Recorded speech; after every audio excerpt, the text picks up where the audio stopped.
పేదరికంలో పుట్టిన నరేంద్ర మోడీ చాయ్వాలాగా పనిచేసి బీజేపీలో చేరి అంచెలంచెలుగా ముఖ్యమంత్రి నుంచి ప్రధానమంత్రి స్థాయికి ఎదిగిన ఆయన ఎంతోమందికి స్ఫూర్తిదాయకమన్నారు. ప్రధానమంత్రి నరేంద్ర మోడీ జన్మదిన వేడుకలను పురస్కరించుకొని తణుకులో బుధవారం ఏర్పాటు చేసిన పలు సేవా కార్యక్రమాల్లో ఆయన పాల్గొని మాట్లాడారు.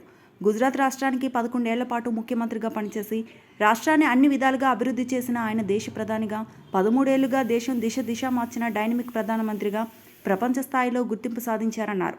ఆయన ప్రధానిగా బాధ్యతలు తీసుకున్న తర్వాత ఎన్నో సంస్కరణలు తీసుకువచ్చి విప్లవాత్మక మార్పులు తీసుకువచ్చిన ఆయుష్మాన్ భవ ద్వారా పేదలకు ఉచిత వైద్య సేవలు అందుబాటులోకి తీసుకువచ్చినట్లు గుర్తు చేశారు. ప్రధానమంత్రిగా బాధ్యతలు తీసుకున్న తర్వాత 2014 అక్టోబర్ 2న స్వచ్ఛ భారత్ కార్యక్రమాన్ని అమల్లోకి తీసుకువచ్చి ఆ దిశగా పరుగులు పెట్టిస్తున్న ఘనత నరేంద్ర మోదీదని అన్నారు. నరేంద్ర మోదీ స్ఫూర్తితో తణుకు నియోజకవర్గంలో కూటమి నాయకులు కార్యకర్తలు చేస్తున్న సేవా కార్యక్రమాలను ఎమ్మెల్యే అభినందించారు. తొలుత తణుకులో కొమ్మాయి చెరువుగట్టు పార్కు పునరుద్ధరణ పనులను ఆయన ప్రారంభించారు. అనంతరం తణుకు మున్సిపల్ కార్మికుల సమక్షంలో కేక్ కట్ చేసిన ఎమ్మెల్యే రాధాకృష్ణ కార్మికులకు ఆహారం అందజేశారు. ఈ కార్యక్రమంలో బీజేపీ జిల్లా అధ్యక్షురాలు అయినంపూడి శ్రీదేవి, కూటమి నాయకులు, కార్యకర్తలు పాల్గొన్నారు.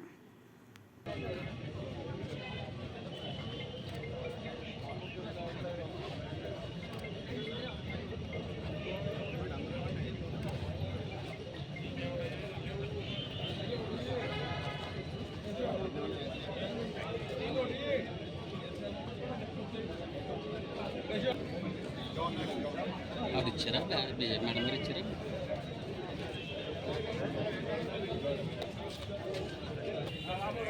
వచ్చి ఇచ్చాను సారు. బయలుదేరి ముందు ఫోన్ చేస్తాను, మున్సిపల్ ఆఫీస్ దగ్గర ఉన్నాను.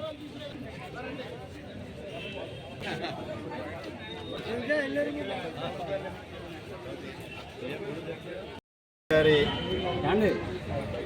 75వ జన్మదిన సందర్భంగా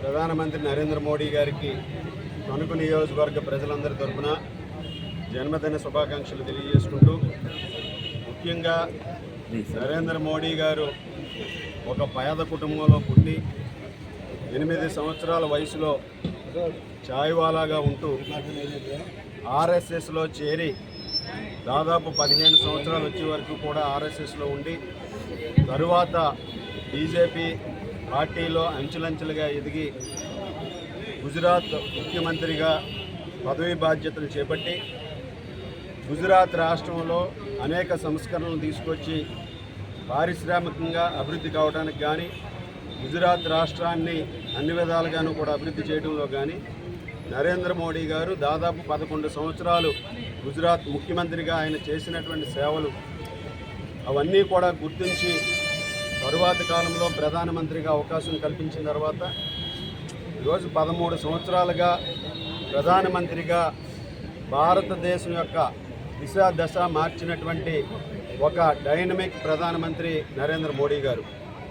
ఆయన ప్రధానమంత్రిగా బాధ్యతలు తీసుకున్న తర్వాత ఎన్నో సంస్కరణలు తీసుకొచ్చి ఈరోజు ప్రజలందరికీ కూడా ప్రతి ఒక్కరు కూడా ఒక విప్లవాత్మకమైనటువంటి మార్పులు తీసుకొచ్చి ముఖ్యంగా జన్ధన్ యోజన ద్వారా ఎంతోమందికి పేదలకి బ్యాంక్ అకౌంట్లు ఖాతాలు తెరవడం కానీ, అదేవిధంగా ఆయుష్మాన్ భారత్ ద్వారా ప్రజలందరికీ కూడా పేద ప్రజలందరికీ కూడా ప్రతి ఒక్కరికి వైద్య సేవలు అందించడం కానీ, విద్యా వ్యవస్థలో అనేక మార్పులు తీసుకురావడంతో పాటుగా పారిశ్రామికంగా భారతదేశాన్ని ఎదగడానికి, అదేవిధంగా ప్రధానమంత్రిగా బాధ్యతలు తీసుకున్న తర్వాత 2014 అక్టోబర్ 2వ తేదీ స్వచ్ఛ భారత్ కార్యక్రమాన్ని ఒక ఉద్యమంగా ప్రారంభించి ఈరోజు స్వచ్ఛ భారత్ దిశగా భారతదేశాన్ని పరుగులు పెట్టించడం, ఇవన్నీ కూడా ప్రధానమంత్రి గారి నాయకత్వ లక్షణాలని మనందరం కూడా చెప్పవచ్చు. అదేవిధంగా ఏదైతే పెహల్గాం దాడుల్లో మన జవాన్లందరూ కూడా మరణిస్తే ఏ రీతిలో స్పందించి మన భారతదేశం యొక్క పవర్ని ప్రపంచ దేశాలకు చూపించినటువంటి ఒక మంచి నాయకుడు ప్రధానమంత్రి మోడీ గారు.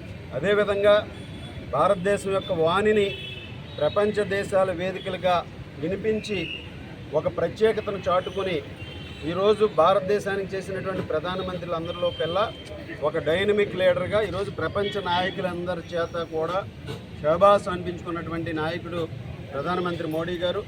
ఆయన నాయకత్వంలో అనేక సంస్కరణలు తీసుకొచ్చి ఈరోజు దేశం వెలుగులు చెందుతూ అభివృద్ధి పదం వైపు దూసుకుపోతుంది. అదేవిధంగా ముఖ్యంగా యువతకి కానీ మహిళలకు కానీ ఆయన అమలు చేస్తున్నటువంటి పథకాలు కూడా మనందరం కూడా ఈరోజు ఒకసారి పరిశీలించాల్సినటువంటి అవసరం ఉంది. అలాగే ఆంధ్రప్రదేశ్ రాష్ట్రంలో కూటమి ప్రభుత్వం మోడీ గారు ఇచ్చినటువంటి ఆయన చేసినటువంటి సంకల్పం కానీ ఆయన ఇచ్చినటువంటి సూచనలు కానీ ఆయన మార్గంలో ఈరోజు గౌరవ ముఖ్యమంత్రి నారా చంద్రబాబు నాయుడు గారు అన్ని విధాలుగాను కూడా రాష్ట్రాన్ని అభివృద్ధి సంక్షేమంలో పరుగులు పెట్టిస్తున్నారు.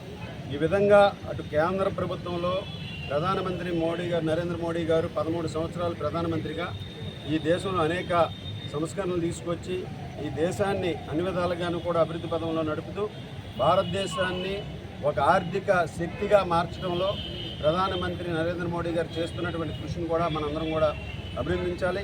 ఈరోజు ప్రధానమంత్రి నరేంద్ర మోడీ గారి జన్మదిన పురస్కరించుకొని మన తణుకుపట్నంలో అనేక కార్యక్రమాలను కూడా కూటమి ఆధ్వర్యంలో ఈరోజు నిర్వహించడం జరిగింది. ముఖ్యంగా మనకి తణుకుపట్నంలో ఉన్నటువంటి 14వ వార్డులో ఉన్నటువంటి ఏదైతే కొమ్మాయి చెరువు పార్క్ ఉందో దాన్ని రీడెవలప్మెంట్ చేసే విధంగా ఈరోజు స్వచ్ఛ భారత్ అమలు చేస్తూ స్వచ్ఛ కార్యక్రమాలను కూడా ఈరోజు నిర్వహించడం జరిగింది. అదేవిధంగా మున్సిపల్ కార్మికులతో ఈరోజు ప్రధానమంత్రి గారి జన్మదిన వేడుకలు నిర్వహించుకుంటూ వారికి కూడా ఈరోజు అన్ని విధాలుగాను కూడా ఫుడ్ అవన్నీ కూడా ఏర్పాటు చేయడం జరిగింది. ఈ విధంగా అనేక సేవా కార్యక్రమాలు తెలుగుదేశం, జనసేన, బీజేపీ నాయకులు, కార్యకర్తలందరూ కూడా పెద్ద ఎత్తున పాల్గొని నరేంద్ర మోడీ గారి జన్మదినాన్ని ఎంతో ఘనంగా నిర్వహించుకోవడం చాలా సంతోషం.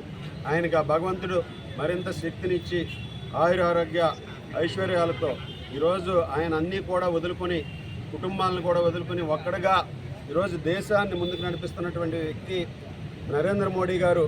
అన్ని విధాలుగాను కూడా మనకి ఈ దేశానికి మరింత సేవ చేసే విధంగా భగవంతుడు